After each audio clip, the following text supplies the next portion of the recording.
amalkan.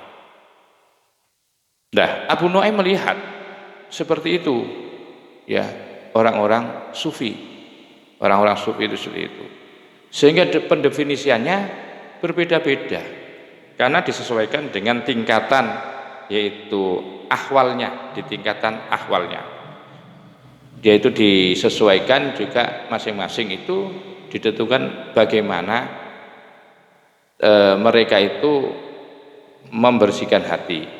Jadi di tingkatan itu tadi saya sampaikan itu semuanya dipengaruhi oleh faktor keilmuan, dipengaruhi faktor amalianya, dipengaruhi faktor halianya dan zaukon, sehingga dari perbedaan pada tingkatan itu semua kemudian menghasilkan pengalaman spiritual yang berbeda-beda.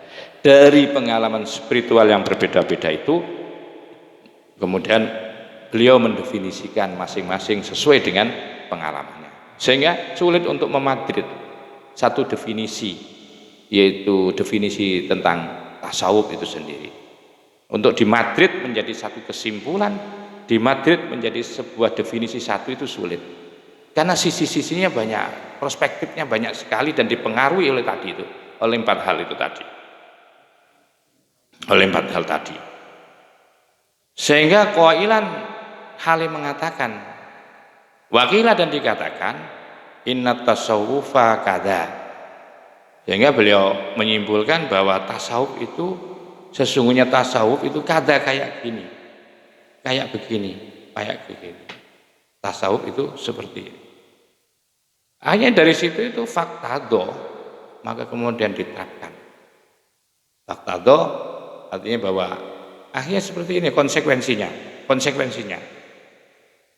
Faktado maka ini konsekuensinya, dampaknya dari perbedaan pendefinisian terhadap tasawuf yang berbeda-beda itu, masa faktado maka menghasilkan atau berdampak seperti ini, annakulla man lahu nasibun min sidqit tawajjuhi lahu nasibun minat tasawufi, bahwa annakulla man, bahwa setiap orang, lahu nasibun min sidqit tawajjuhi, bahwa setiap orang yang mempunyai bagian daripada sidqut tawajjuh, artinya bagi orang yang mempunyai kebenaran menghadap kepada Allah, cara menghadap kepada Allah benar, maka lahu nasibun minat tasawufi, maka orang itu sudah disebut sebagai orang yang bertasawuf.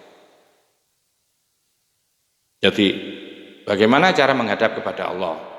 Cara menghadap kepada Allah, satu misal melalui sholat, ya, melalui lembaga-lembaga syar'i yang sudah naskan, sudah dibenarkan menurut dalil Al-Quran dan hadis, ya. Dan dia tahu benar cara menghadapnya, maka itu sudah disebut dengan tasawuf.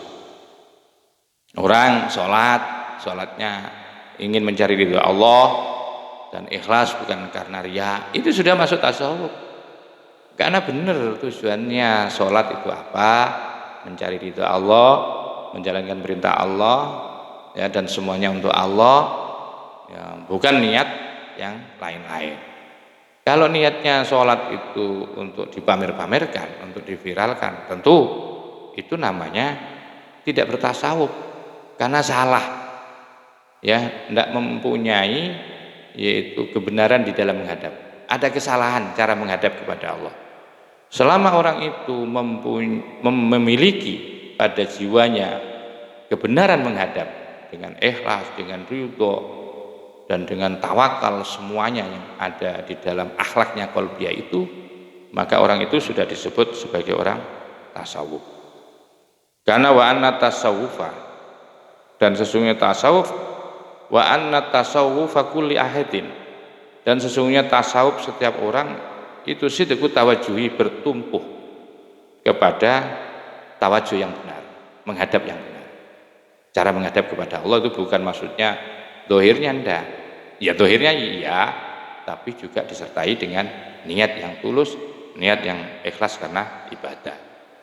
Jadi tasawuf pada setiap orang itu intinya bertumpuh kepada yaitu sidqut tawajjuh. Artinya sidqut tawajjuh itu adalah yaitu menghadap beribadah kepada Allah dengan cara yang benar, dengan ikhlas, mencari ridho Allah karena menjalankan perintah Allah, bukan karena ini, bukan karena pencitraan, bukan karena ingin viral, bukan karena ingin terkenal, bukan karena ingin mendapatkan prestasi dan macam-macam. Itu yang disebut dengan sidqut tawajjuh. Di dalam ranah apapun itu berarti tasawuf itu bisa dimasukkan di dalam kehidupan. Seperti orang bekerja, ya bekerja kepada seseorang. Kalau diniatkan bahwa bekerja itu untuk mencari nafkah, untuk menghidupi anak istri, dengan nafkah itu nanti anak-anaknya terjamin, makanan minumannya, sehingga keluarga itu bisa menjadi tenang, ibadah juga lancar. Dan selama itu diniati seperti itu, masuk orang itu termasuk orang yang punya nilai tasawuf. Apapun ranah tasawuf itu bisa diletakkan atau ditempatkan di dalam kehidupan. Tidak harus orang tasawuf itu melepaskan dari bekerja, nganggur, wirid terus, baca Quran terus, tidak. Selama Anda niat dan tujuannya benar karena ibadah, maka itu masuk kepada ranah daripada ranah sidqut tawajjuh, ranah tasawuf, masuk ranah tasawuf. Wa qala dan dawu aidan juga Syekh juga meneruskan Syekh Zarruq yaitu Ibnu Ajibah, wa qala dan dawu aidan juga yaitu Syekh Ibnu Ajibah dan syarah kitab Kamil. Qaidatun, suatu kaidah. Bagaimana ada satu kaidah yang beliau beliau simpulkan. Sidqut tawajjuhi, adapun tawajjuh yang benar itu masyrutun, disyaratkan bikaunihi, akan adanya sidqut tawajjuh min haitsu yardhahul haqqu ta'ala wa bima yardhahu. Min haitsu, dari sisi yardhahu, akan meridhoi Allah kepadanya. Wa bima, dan dengan sesuatu yardhahu yang membuat Allah ridho. Jadi intinya sidqut tawajjuh itu ya disyaratkan, punya dua syarat. Ya, sidqut tawajjuh itu. Sidqut tawajjuh itu dalam pengertian bahwa orang itu masuk ke dalam ranah ibadah, menghadap kepada Allah dengan cara yang benar itu ketika pertama adalah memang memperoleh ridhonya Allah. Yang kedua, sesuatu itu memang telah diridai oleh Allah.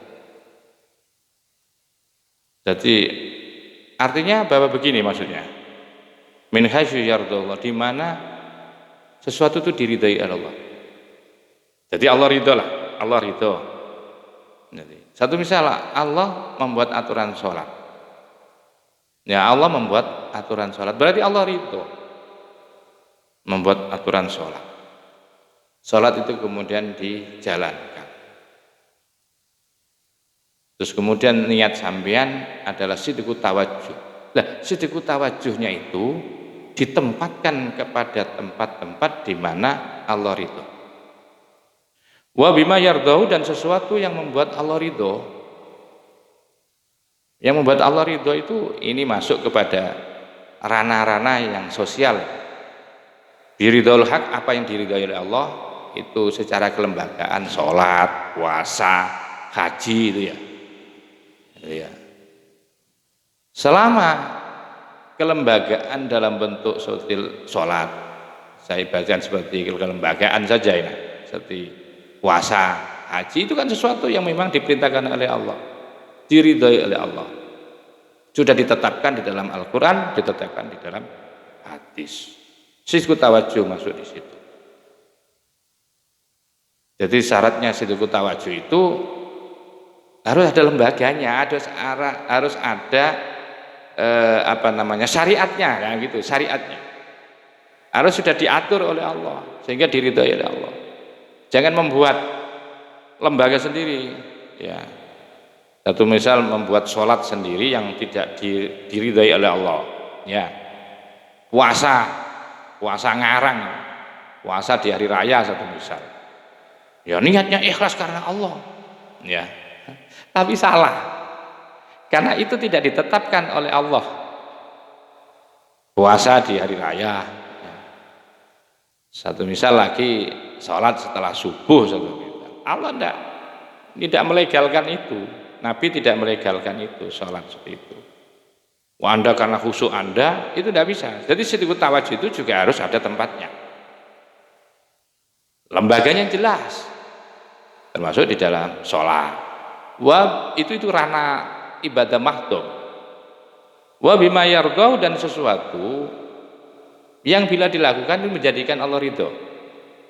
Tentu ini tidak bertentangan dengan Allah. Kita berbuat baik kepada orang. Ini juga bisa saya masukkan unsur-unsur tahlil, ya, membantu orang lain, ya, karena membantu mendoakan orang yang meninggal. Ya, ini membuat sesuatu ini, ya, membuat Allah ridho. Wa bima yardahul haq wa bima, dan dengan sesuatu yardahu menjadikan Allah ridho kepada sesuatu itu.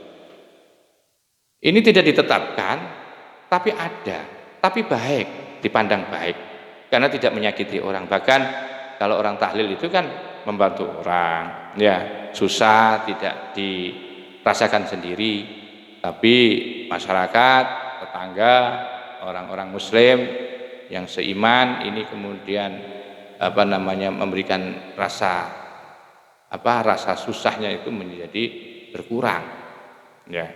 Sekalipun itu tidak ada satu misal perintah tentang itu, tapi ini sesuatu yang diridhai oleh Allah karena ada kebaikan dan niatnya juga karena menolong. Jadi ini dua ranah, ya. Jadi sidqut tawajuh itu disyaratkan sesuatu itu mendapatkan legalitas Allah, dan sesuatu itu kemudian menjadikan Allah itu ridho. Menjadikan Allah itu ridho. Beda itu, ya. Sesuatu yang sudah diridhoi oleh Allah artinya sudah ditetapkan oleh Allah, dengan sesuatu yang menjadikan Allah ridho. Itu beda. Wala yasihu, dan tidak sah. Masyrutun sesuatu yang disyaratkan biduni syartihi, tanpa menyertakan syaratnya. Ya tentu tidak sah itu. Sama orang sholat tapi tidak wudu. Orang Islam itu disyaratkan, kalau memang sejati, seorang muslim yang sejati itu disyaratkan dia sholat. Sebagai tanda orang Islam itu sholat. Tapi sholatnya tidak pakai wudu. Biduni syarti, tanpa menggunakan syaratnya sholat, ya tidak sah, wala yasih. Kalau dihubungkan dengan ibadah begitu juga. Bahwa ibadah itu walaupun ini bukan rukun, tapi diantaranya adalah harus khusyuk. Dilakukan ibadahnya, sholatnya dilakukan, Allahu Akbar secara syar'i, rukun-rukunnya dilakukan, tapi dia khusyuk. Ya. Bagaimana mungkin akan menjadi ibadah yang berpengaruh dan diterima oleh Allah kalau memang ibadahnya, sholatnya bukan karena Allah. Ya, lebih pasnya saya contohkan tadi, ada orang sholat itu nisyarti tidak memenuhi syarat-syaratnya, tidak dipenuhi. Wala yardo, dan tidak ridho Allah li ibadihi, kepada hambanya al-kufra, kufur. Tentu Allah tidak mengendaki hamba yang diciptakan oleh Allah itu, tidak menginginkan Allah itu mereka kufur. Tidak ingin. Karena Allah menciptakan manusia itu biar beribadah. Wa ma khalaqtul jinna wal insa illa liya'budun.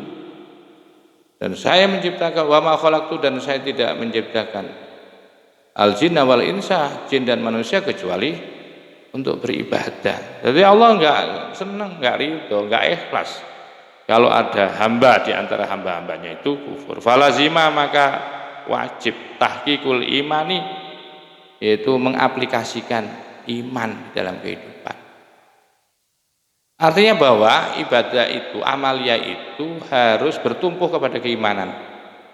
Baru sah itu, baru diterima. Baru menjadi kekuatan dahsyat di dalam setiap melakukan amalia. Bahkan kesolehan yang muncul itu harus kesolehan yang lahir dari keimanan. Harus muncul dari keimanan. Ada orang melakukan satu ibadah tapi tidak didasari keimanan, itu sebentar. Ya, sifatnya sebentar. Tidak kuat. Ibaratnya pohon itu tidak ditanam di dalam lubang yang dalam. Atau ibaratnya orang kalau menanam jagung, bijiannya itu tidak ditancapkan ke dalam tanah. Sehingga ketika besar tidak menjadi akar yang kuat. Ya walaupun berdiri atau bahkan bisa berbuah, tapi saya yakin satu saat kena angin itu pasti roboh. Itu kalau ibadah amalia tidak didasari oleh keimanan. Maka itu biar kita tidak menjadikan diri kita kufur, falazimah tahqiqul iman, maka wajib untuk mentahqiq iman. Wa in tashkuru yardahu lakum, wa in tashkuru, dan jika kamu syukur, jika kalian syukur, yardahu, menjadikan ridho, yardahu, bakal ridho kepada apa yang kamu syukuri, lakum, kepada kalian. Wa in tashkuru yardahu, jika kalian bersyukur, yardoh, maka akan menjadikan ridho siapa Allah kepada sesuatu yang kamu syukuri, lakum, bagi kalian. Kalau kamu syukur ketika mendapatkan rezeki, kamu syukur masih diberikan kesehatan, kamu bersyukur masih diiman oleh Allah untuk bisa istiqomah ibadah, itu bila disyukuri maka Allah semakin senang. Dan itu merupakan nikmat, pemberian-pemberian Allah yang banyak yang wajib kita syukuri. Falazimal amalu bil Islam, falazima, maka wajib apa al amalu, melakukan atau beramal atau melaksanakan bil Islami, yaitu dengan agama Islam. Fala tasawwafa illa bifikhin. Fala tasawwafa, maka tidak bisa disebut bertasawuf illa bifikhin, kecuali harus berfikih. Id la tu'rafu, karena la tu'rafu tidak bisa diketahui apa ahkamullah ta'ala adz-dzahirah, apa ahkamullah ta'ala adz-dzahirati, hukum-hukum Allah yang tampak, illa minhu, kecuali dari tasawuf.